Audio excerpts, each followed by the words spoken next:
नमस्कार दोस्तों, कैसे हैं आप सब। आई होप कि आप अच्छे होंगे। और मैं विक्रम रावत हर रोज़ की तरह आज फिर आपके साथ एक नया वीडियो लेकर आया हूं, जिसमें हम देखेंगे ऊष्मा स्थानांतरण की विधियां। दोस्तों, बहुत ही इम्पोर्टेंट टॉपिक है आज का। और ये जो टॉपिक यदि आप 11th या 8th या फिर 10th जो क्लासें होती है, इंपॉर्टेंट क्लास, अगर आप अध्ययनरत हैं तो इनमें दोस्तों ये टॉपिक बहुत इंपॉर्टेंट है। और इस जो टॉपिक है इससे कुछ क्वेश्चन भी बनते हैं इम्पोर्टेंट, तो देखेंगे आज हम और उनको अच्छी तरह समझने की कोशिश करेंगे। तो दोस्तों, ऊष्मा स्थानांतरण की विधियाँ, तो ऊष्मा जो स्थानांतरित होती हैं दोस्तों वो 3 प्रकार की होती हैं। एक तो चालन, संवहन और विकिरण। दोस्तों, इन तीनों को हम जो है कुछ एग्जाम्पल और उदाहरण के माध्यम से समझेंगे। तो पहले इसकी कुछ हेडिंग है वह देखते हैं।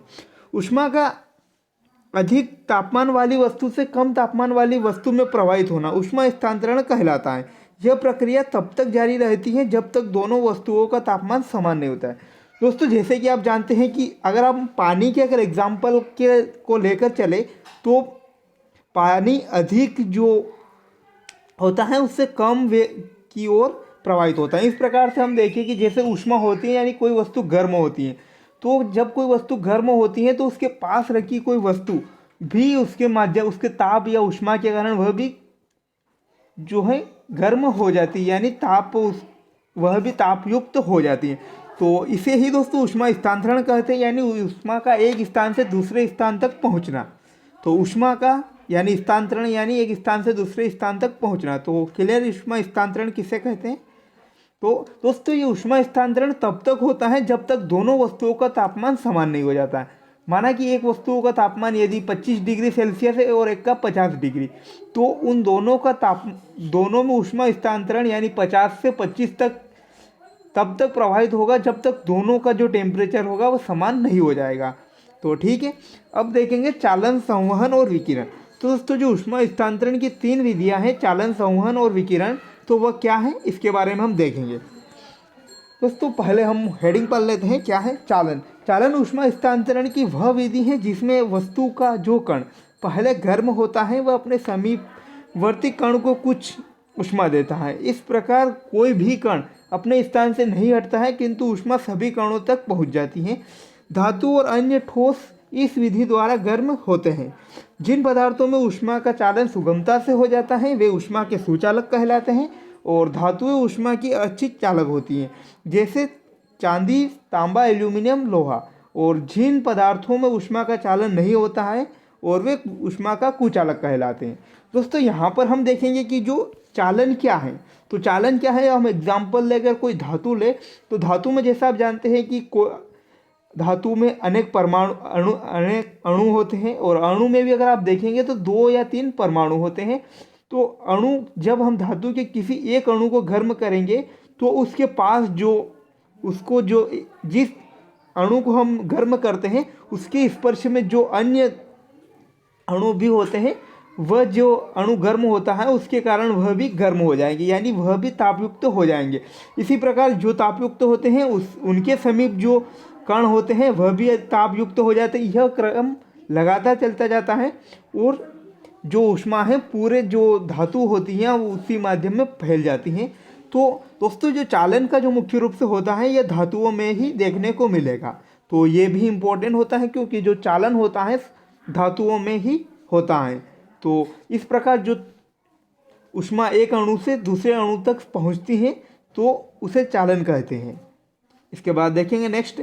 दोस्तों, नेक्स्ट आप संवहन में देखेंगे तो संवहन में क्या होता है। संवहन में दोस्तों पहले तो जो चालन होता है वह धातुओं में होता था और इसमें द्रव्य। दोस्तों, संवहन जो होता है द्रव्यों में होता है। और द्रव्य में क्या होता है, जैसे एक पात्र में अगर आप देखेंगे तो कोई पात्र में अगर आप जल या पानी ले तो अगर देखेंगे कि जो द्रव्य होता है उसमें अणु जो होती है उनके बीच दूरियां अधिक होती हैं, यानी कि जो धातु होती हैं या ठोस होता है उनकी अपेक्षा अधिक होती हैं। और जो गैसीय माध्यम होता है उसकी अपेक्षा कुछ गैसों में आप देखेंगे कि गैसों में और अधिक होती हैं। तो जो द्रव्य होते हैं उनमें जो अणुओं के बीच की दूरियां होती हैं वह कुछ लगभग औसत होती हैं, तो जिसके कारण वह एक अणु दूसरे स्थान तक इधर से उधर गमन कर सकता है। तो यहाँ पर जब एक अणु को हम ऊष्मा देंगे तो वह यहाँ पर जैसे कि किसी को आप यहाँ देखेंगे, ये जैसे कि एग्जाम्पल के लिए ये पात्र हैं, अगर इस पात्र में ये पानी का लेवल और यहाँ पर एक अणु है, अगर हम इसको कोई ऊष्मा दे रहे हैं तो इसके इस अणु के जो परमाणु है, कुछ परमाणु इस ओर गति कर जाएंगे, कुछ परमाणु इस ओर गति कर जाएंगे, कोई परमाणु इस ओर गति कर जाएंगे। दोस्तों जो परमाणु इस ओर गति करेगा तो वह जो यहाँ पर स्थित अणु के कुछ परमाणुओं को भी ऊष्मा दे देगा, और यहाँ से जब कोई परमाणु इधर गति करेगा तो जब यहाँ परमाणु अणु स्थित होगा तो वह उसे ऊष्मा दे देगा। तो इस प्रकार जो द्रव्यों में ऊष्मा का स्थानांतरण होता है, तो दोस्तों इसे ही आप संवहन बोल सकते हैं। तो अगर यदि आपको एग्जाम में डेफिनेशन लिखना हो तो ये आप लिख सकते हैं। तरल में ऊष्मा का स्थानांतरण तरल के अणुओं के वास्तविक चालन द्वारा होता है। वे ऊष्मा को एक भाग से दूसरे भाग में ले जाते हैं और इस तरह ऊष्मा के स्थानांतरण को संवहन कहते हैं। ठीक है दोस्तों, क्लियर हो गया। अब यहाँ पर आप ये एग्जाम्पल लिखना न भूले दोस्तों, बहुत इंपॉर्टेंट होता है। हर जो क्वेश्चन होता है वो अगर उसमें आप एग्जाम्पल लिखे तो आंसर जो है कई गुना बेटर हो जाता है। अब दोस्तों लास्ट जो है ऊष्मा स्थानांतरण की विधि विकिरण। दोस्तों विकिरण जो आप विकिरण यानी किरण, तो दोस्तों जो किरणों के माध्यम से ऊष्मा का स्थानांतरण होता है उसे विकिरण कहते हैं। तो बिल्कुल क्लियर, आपको इजी वे में समझाया हमने।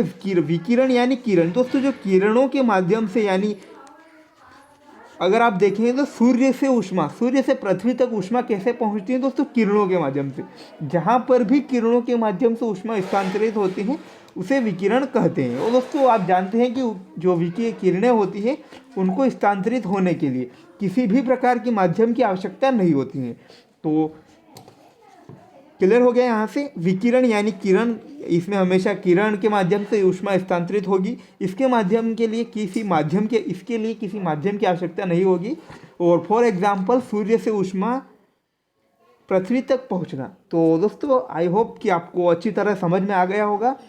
और यदि आपको वीडियो पसंद आए तो लाइक, कमेंट और शेयर ज़रूर करें और चैनल को सब्सक्राइब करना ना भूलें। Thanks for watching. मिलते हैं नए अपडेट्स के साथ।